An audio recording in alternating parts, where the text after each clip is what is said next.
So what we were just talking about was the concept of you and me, and definitely Tiffany, reacting based on what we see, right?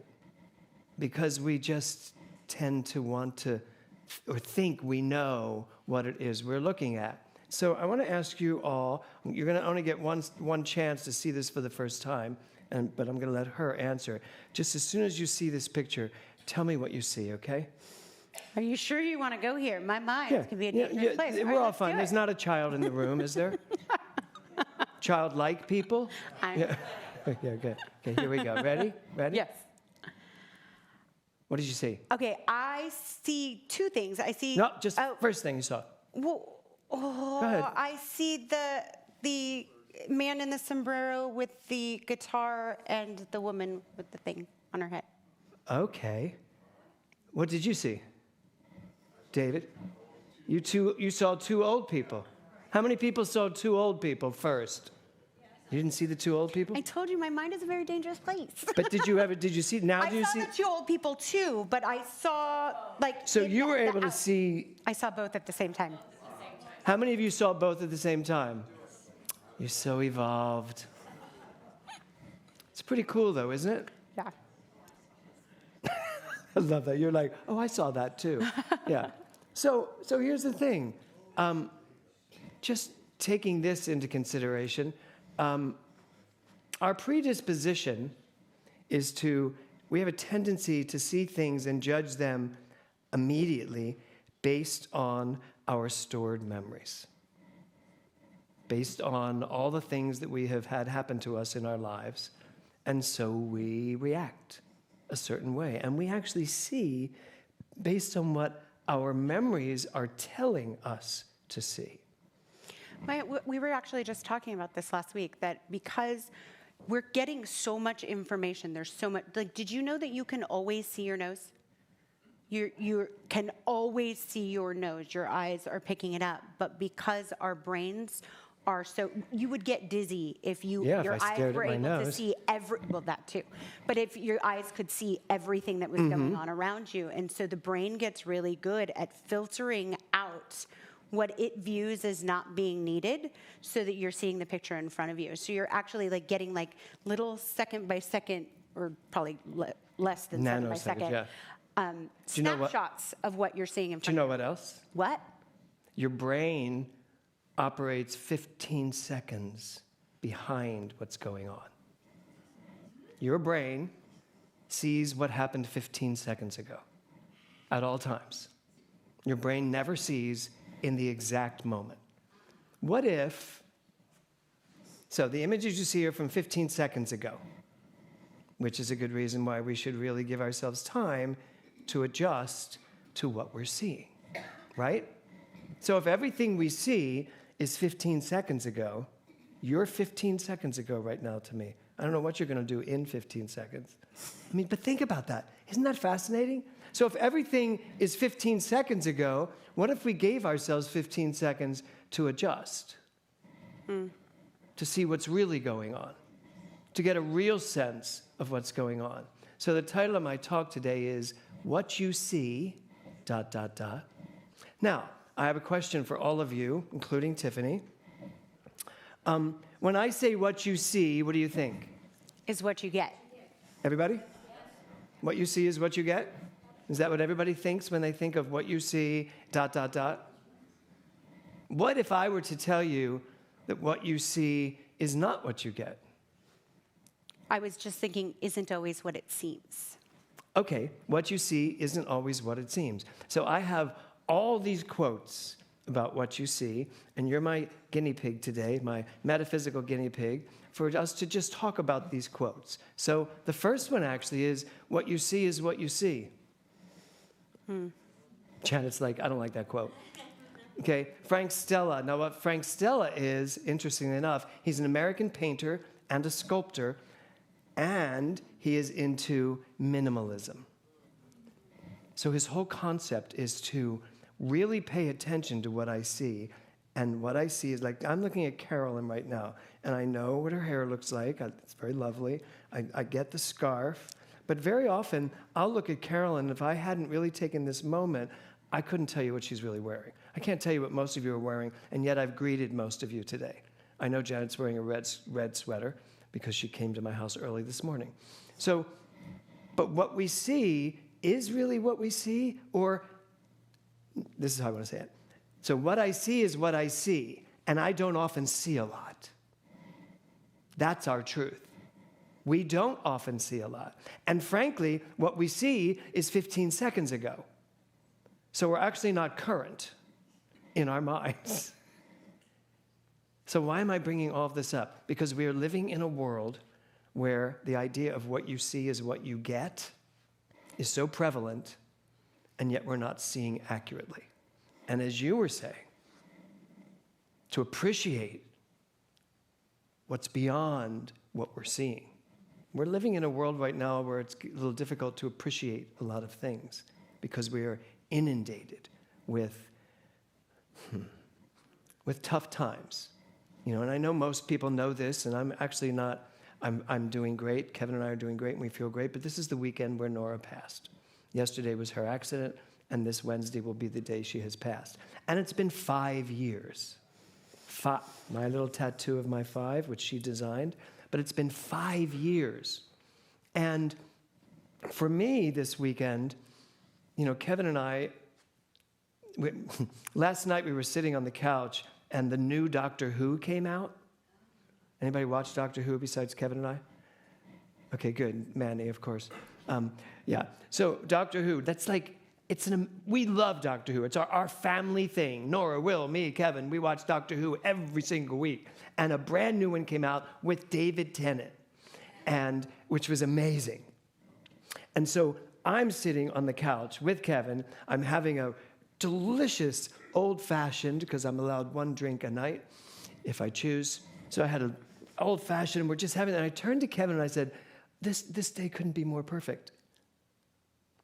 And both of us just looked at each other, and we were like, oh. It's also the day of Nora's accident. But in 5 years, we were able to say this day couldn't be more perfect. Seeing things differently, seeing things for how they are. And it wasn't 15 seconds later, it's 5 years later. And we can look at it now and go, okay, I have a different appreciation for this, a different reality to this. So what you see is what you see if you're willing to see it, but if you're willing to take the time to see it. I love this by Edgar Allan Poe. Believe only half of what you see and nothing that you hear. How's that feel? It's good, right? Yeah. Oh, I was just standing here. I was like, why am I here? Good question. Why are you here? Why am I here? Because I told you I was going to do something different. I know. No, I was thinking about. I'm getting you like you haven't planned any of this. I know. I love that. Second City's coming in handy right now. Yeah. Well, I just keep thinking about what we see is a product of our belief. Like when you only see what you see. Based on everything. On what I believe so about first what we have to get I'm all seeing. that crap out of the way to then see what's really there. When I'm coming from that purest place, that of compassion, of love, when I'm starting with that preface, then the canvas is sort of much more open for me to see what I'm actually seeing. But how often do we come from there? Ask yourself. It takes that conscious effort. Yeah, it does, yes. Because I don't know. Some people, it's their natural default. Like, I believe that's Jill's natural default. Jill who? Jill Mizell. I believe that she Where walks is she? in. She's here. So she's right there. I believe that she walks into a room and is like, I know nothing now. What Really? Because I've watched her walk into a room and curse someone out. Never. Never. Oh, it was her husband. Never. Doesn't matter. Never. No, but because she just is always trying to come from love. But can I tell you in a natural something? state. That's what you see. Oh, that's true. That's not who she is. I'm That's like what you see. proving this. Because You're people right. see that in me You're too, right? Nobody sees that in you, James. Okay, good. No. So, thank you. Yes. You're done. Thank you. No, just kidding. But you're still, right. that's I what see her you as see. loving. How many of you sitting here, Takeshi, how many people do you think see the real you? I have no idea. But that's the right answer. You do have no idea because people see us and decide who we are. There's sometimes I feel uncomfortable because someone has put me on such a high pedestal. And that happens a lot for ministers. And then he calls me. And then I call you and right off it. I love you so much. But, I really do. But I do. I'll feel uncomfortable. I'm like, you know, she's not here. Stan Galperson, your sister, in class one night, somebody said something to her of what they saw. Actually, it was Dr. Jay Willick, who said to Connie Dubois, said something to her about, we were talking about sexuality, go figure, in practitioner class. And he said something to her, and she let out this. She said, "You don't know me." And we all just like went, and I said, "We do now." But that's the case. Mm-hmm. Were you in that class, Craig? No, you weren't. You weren't in her class. Okay, next quote. I have 1,000 of them. Art is not what you see, but what you make others see. That's Degas, and that is one of the Degas paintings. But here's the thing, the reason why I brought this one up for all of us artists. You know how much time you spend trying to get people to see you in a certain light? The very clothes you wear, the way you behave, the things you do in life, the choices you make, because you want to be seen a certain way. I'm sure Jill makes a lot of decisions based on the way you see her. I think I'm seeing her perfectly. Yes, you are. Yes. But do you all understand that? Does everybody feel that idea? Yeah. I mean, do you think there's a way for us to throw all of it away and just start from scratch and be absolutely, completely authentic where we are not concerned with what we want others to see? Well, that's where the liberation comes from, to be able to live that authentically. When you realize, like, you can't control how others are perceiving you or seeing you anyway. No. They're seeing you through their belief system and their eyes. And so for me, that was that realization, like, oh, then I'm free to let my freak flag fly. Like, I can be as authentically me as I want, and I'm not really responsible for how other people see me. When I was 20 years old, I was doing The Wizard of Oz. I was playing the Scarecrow, go figure. And I was in Detroit. And the woman that was playing Aunt Emma, what's her name? Auntie M. Auntie M. Aunt Emma. Aunt Emily. Auntie M. The woman who played Auntie M apparently really didn't like me. Really, just for some reason, just despised me. And I came off stage one day. I was just finished doing my whole, I could while away. And I was really chipper and happy and excited. And she just let it all out. She goes, you think you're so great. You think you're so talented. Well, you're not. And she just went on and on. You're never going to have a career in this business. Blah, blah, blah. She just went on and let it all out. And I was just dumbfounded. I was like, who could think of me like that? But really what she was seeing years later, what is it now, 40, 50 years later? 50, 69. Yeah, like almost 50 years later, that still has an impact on me. But I understand now. She was a very sad, depressed actress whose career never happened, and she was still doing children's theater. And she was so, and I'd just been called back for the Fantastics off Broadway. My career was just about to take off, and it just drove her insane. But she really did see that in me from who she was. That's how we are perceiving everything and everyone, which would make me think for all of us, if you start feeling something, check it out. Really step back. At least give it 15 seconds to catch up to you. Don't be afraid to see what you see, Ronald Reagan. As a Democrat, I thought I should give the Republicans their point of view. I also loved Ronald Reagan. I actually voted for Ronald Reagan. Every time I say that, Kevin's like, what? I'm like, no, I did. I don't vote party. I vote person. And if it was Mondale or Reagan, I was voting Reagan. So don't be afraid to see, oh, there's Kevin, he heard me. Don't be afraid to see what you see. This is the other part for us. It's this ostrich thing that we contend with all the time. It's all good, it's all God. Well, yeah, right, Liza? It is all good, and it is all God. And sometimes God is a disaster. God is a mess. God is, go over to to the east. God is a disaster right now. Still God. Well, and I think too, that's where there's room for all of it. I think Yeah. that we want to compartmentalize. There's either truth or it's ugly. Or like I'm either knowing the truth or I am all up in the ugly, in the conditions. All But up in what the I'm relative. saying is, but we can see it look at the ugly. Don't be afraid to look at what's there. and know the truth. But in that, I'm empowered From that to position. do something with it. Yes. From that place, I am empowered to have compassion.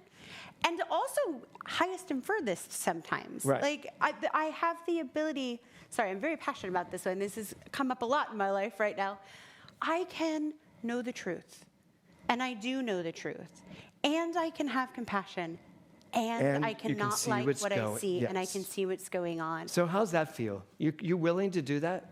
To actually look? I mean, a lot of people are saying, I don't want to know what's happening out there. I don't want to see it. You know what? We need to be willing. We need to be witness to what's going on if we want to be witness to changing it. Because you're not going to change it by pretending it's not happening. Well, and So- how do you know what to pour love on? Exactly. How do you know where your consciousness is needed if you're not willing to look at the stuff that needs your consciousness? True. True. Speaking of that, it's not what you look at that matters, it's what you see. And this one's about you, yourself. Do you see the truth of who you are? Do you really see the truth of who you are? Not what you've done, not what you've become, not how others view you or see you, but are you willing to see the truth of who you are?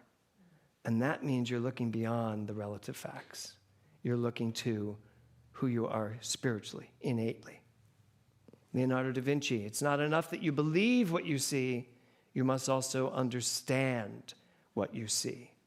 Are you willing to take that 15 seconds and step back and ask yourself, what am I really seeing here? What's really going on here? I was just having that conversation actually with my son because we were talking about how, I don't know if you remember when you were in elementary school and Why? you were Because it was taught, so long ago? when you were taught history and you were taught a very westernized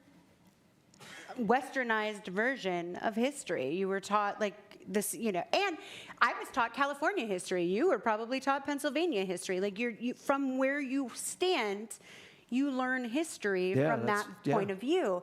And then I remember when I got to what college, religion you're in, you're Right. taught history from a very different view. I mean, right, if you go to a Our Catholic Catholics, school, I was you're taught a going to very get- different version than Right. my Jewish friends. Right. I mean, science varies depending on whether you're going to a religious school. And so you grow up with this point of view or this idea of race consciousness and everything around you. And I remember when I got to college and all of a sudden they were teaching like different points of view. And I was like, oh my, wait, that's not how we learned it. Or when you start to learn like Thanksgiving and the other sides of Thanksgiving, because for us it was like there were the Pilgrims and then there were the Native American. It was a completely different story. Well, wait, we that were grew brought up with cowboys and Indians. Right.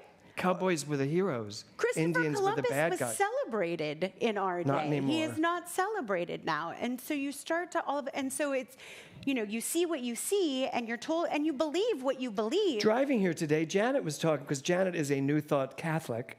Janet was talking about the Pope today in the car. I did hear that part. And she was saying how there are so many Catholics that don't like this Pope because he's saying things like, gays are okay, gay marriage is okay. They're not going to do it, but he's saying we have to have respect for people's choices. And Janet said, this Pope, probably more than any other Pope, is actually living and breathing what Jesus taught. How Jesus would be accepting of everything in today's society. And I love that. But it's based on, people are seeing it based on ideology, not what's inside. This is that question everything, too. Yes, it is. So, Eric Butterworth, Unity, where you are in consciousness has everything to do with what you see in experience. Where you are in consciousness has everything to do with what you see in experience. So, I just want to make sure I know where I am. Yes, okay. So, I can say thank you to you now because I'm going to move on and you probably don't want to be in the next half. But would you say thank you to Reverend Dr. Tiffany Mellon?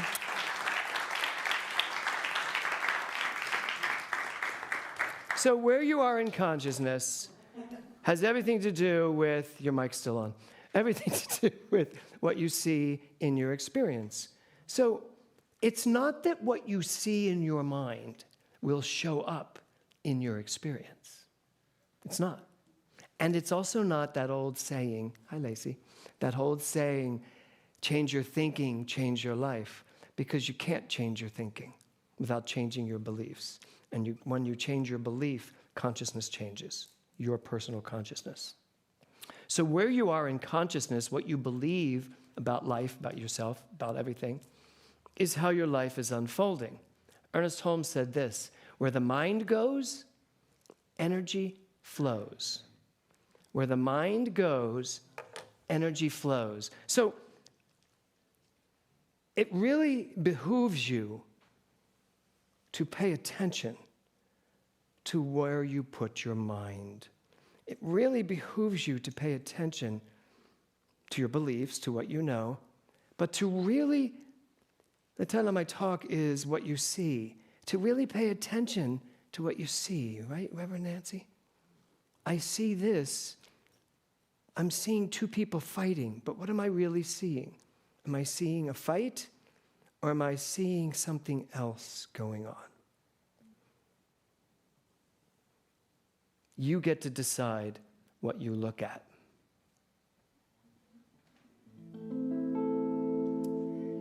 Look for the good in everything. Look for the people who will set your soul free, because they're out there.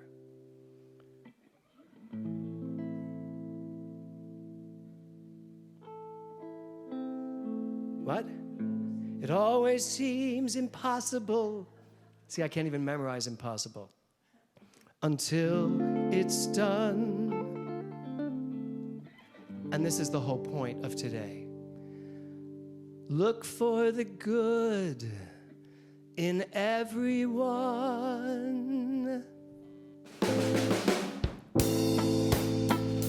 So you can look at what's going on in the world, or you can look at what's going on in your body. You can look at what's going on in your mind. You can look at the good. You can look at that which isn't so good, right? It's all up to you. You get to decide. But here's what we suggest.